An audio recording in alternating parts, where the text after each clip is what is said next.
Next up is Mo, via Finland, from Egypt, anywhere, nowhere. Thanks, Ine. It's great to be here. So, ladies and gentlemen, my name is El-Fatatry. I'm the founder and CEO of Masar. And I totally recognize that I'm standing here in the world's largest producer of solar power, so I'm not actually going to talk about that, but I will talk about African and more specifically North African solar power. So of course, every hour, there's more solar energy hitting the Earth that is enough to power the entire planet for a year. And one of the best geographies to harness that solar energy is the Sun Belt.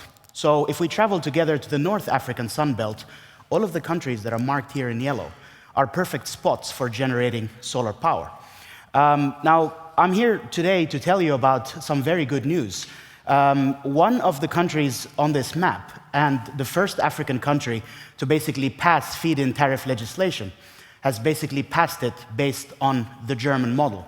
So Egypt, in a large global economic conference in March, where, for example, Siemens pledged a very large contract for a gas-fired power plant, wind farms, and so on, they also simultaneously announced that there is a 25-year feed-in tariff at very similar rates as to what has been paid here in Germany. Of course, Egypt has vast unutilized lands that are ready for solar asset deployment. There is high demand for power. The government announced that there is 4.4 gigawatt shortage that they need to fill within the next 5 years. Now, of course, a certain percentage of that will be allocated to large farms, but there is still about 1 gigawatt that is allocated to medium and residential. However, there are some significant challenges for residential solar to take off, and our company is basically trying to figure a way to really roll out quickly and fill that shortage. 50 companies so far have been certified by the government to install on-grid solar. So EPC contracts are basically ready to be had by international investors who are ready to deploy capital to install solar farms. And I don't need to tell you that the cost of labor in that region is very low. But let me actually stop here for a second on why I actually started this company last year. I visited Egypt for the first time after spending a decade in Finland in summer of 2014. And I was basically shocked to find out that there were power cuts in the summer on a daily basis. My father and sister couldn't go to work in the morning, sometimes for 3 hours, because there was no power.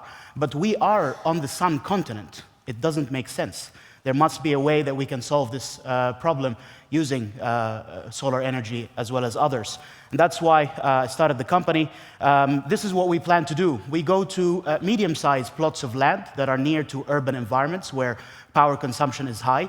We build these medium-sized solar farms, 500 kilowatts and under, that are feeding power directly into the grid with a low-voltage connection. So they are basically being consumed by nearby houses. And then we basically spread as many of them as we can. This circumvents the red tape and the bureaucratic process involved with government land allocation, and it also doesn't require upfront investment for transformers or infrastructure like roads and so on if you're utilizing faraway desert lands.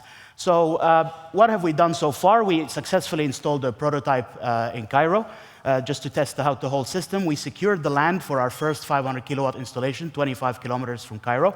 We also secured a professional clean tech investor as our angel investor and chairman of the board. He has a portfolio, for example, including Solar City as well as other solar companies. And we are here today to actually tell you that for a similar investment in Germany versus Egypt, you can expect up to 200% return due to excellent climate for power production as well as other market dynamics. So please join us because we believe that the sun continent needs to be powered by the sun. Thank you very much.